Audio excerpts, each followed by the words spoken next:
Okay, in this video, I'm going to compare one pair of my Under Armour shoes and two pairs of my Nike shoes, but I have two pairs of so I guess one kind of Under Armour shoe, but two pairs, and then two pairs of my Nike shoes.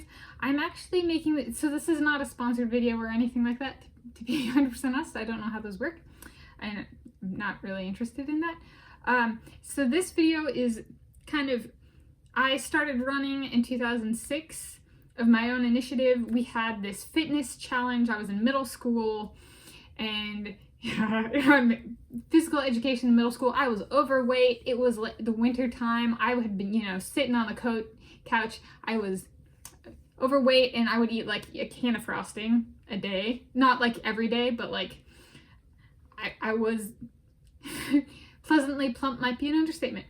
And while there was this PE class that I had to take, and it was coming up, and they had these fitness tests and as part of the class, because I was in 8th grade and our middle school was 7th and 8th grade, so I had already been through a year of these fitness tests, and I was like, oh, here we go again.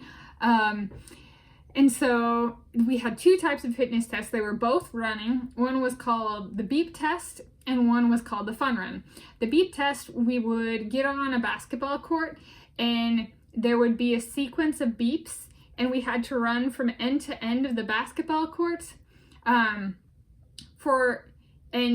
we would keep doing that, and the beeps would get faster. So if you got to the line after the beep, you were out. So you count how many beeps you got. And I think I got up to like over 70. I got faster after I started running. And then the other one, the fun run, was 1.5 miles for time.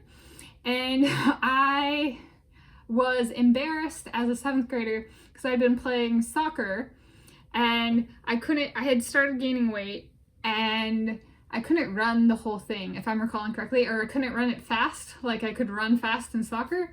I kind of started off as a sprinter, and I was the fastest, like 100-yard dash female person, because we weren't all runners, in my grade, in 4th grade in elementary school. We did that for time.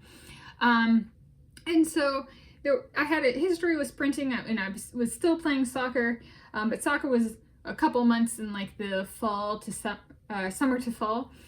And so I was like, I'm going to start running. So I started running on a treadmill my parents had, and I lost weight. I used it to lose weight. And then as I did it more, the following year I ran track and field, because I was like, I just want to get some like documented times down, and then decide on, do I want to keep doing this as a form of exercise, because I enjoy it. And so I did. And so since 2006, I have continued to run. My forte currently is the 1 mile run, which my best time is 4 minutes and 47 seconds from last year, 2021. And so I'm older and faster, and I am my own coach. I have coached myself this whole time. And in 2019, I made a big life decision. This is all leading up to the shoes.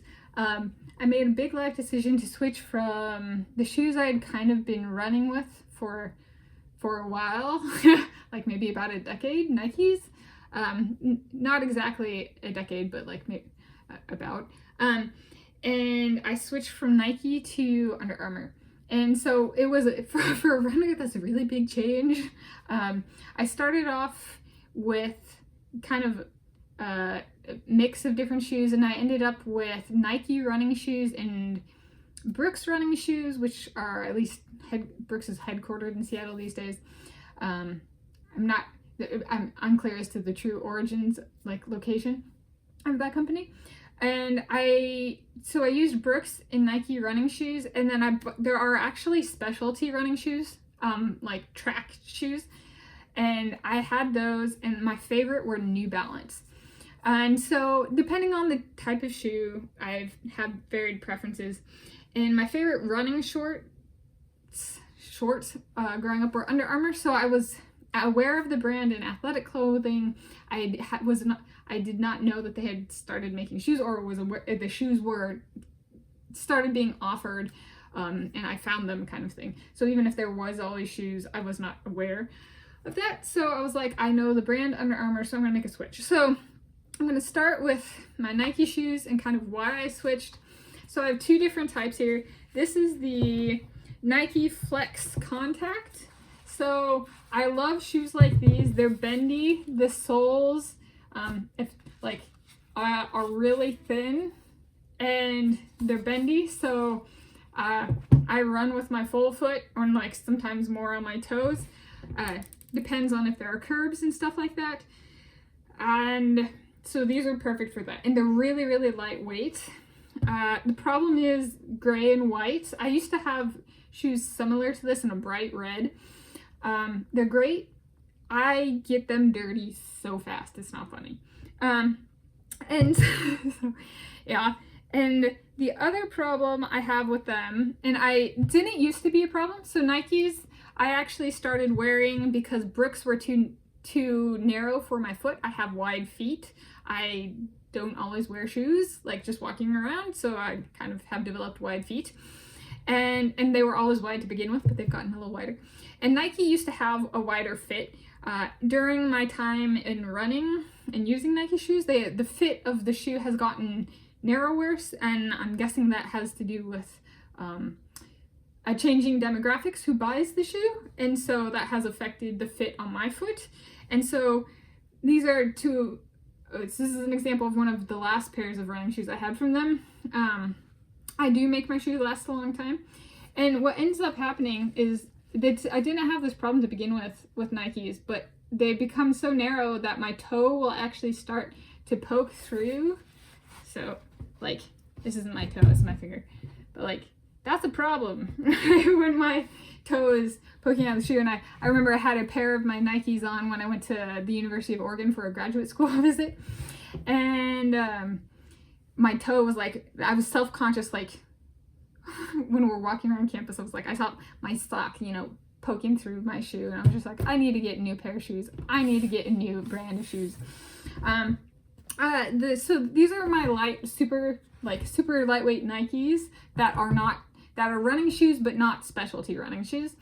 These are a thicker type. So the sole here, like if you compare the soles, these are thinner and lighter. These are thicker and they're not as flexible. These are great for, and like I had Nike Airs and I would occasionally wear those to run. They're great for weight training. I call it weight training. The shoes are heavier. So if I want to run fast, what I might do for 4 days is run with a heavy pair of shoes like this and then switch over to a light pair of shoes. And it's like, I run, my mile time is 10 seconds faster because I put on my light shoes. So shoe weight really matters for me in my performance. Because I am my own coach, I actually, every single run I've ever done, I've done for time. 100%. There was like 1 or 2 runs where I was like about to start and I was like, I'm not going to time it, and then I ended up timing it anyway. So I am, I think being one's own coach, I don't have that coach that sneaks in a timer and times me without my knowing. I haven't ever had that. So literally since 2006, 100% of my runs I have timed. Just a fun fact. But weight training, so thicker soled shoes, heavier shoes, less flexible shoes are just good for like a reminder of how precious thin and flexible shoes are. So, and then even with these though, so I can fit 2 fingers through this one. It became a problem with all of my Nikes. I diversified my shoe types with Nikes because I was like, okay, I'm having problems with this shoe. Is this true for all of the shoes now? And it was. I got holes on all of my Nike shoes that I use for running. I think I have a pair of Air Jordans that I just got for fun. Or something like that. Or no, they were Nike high tops. And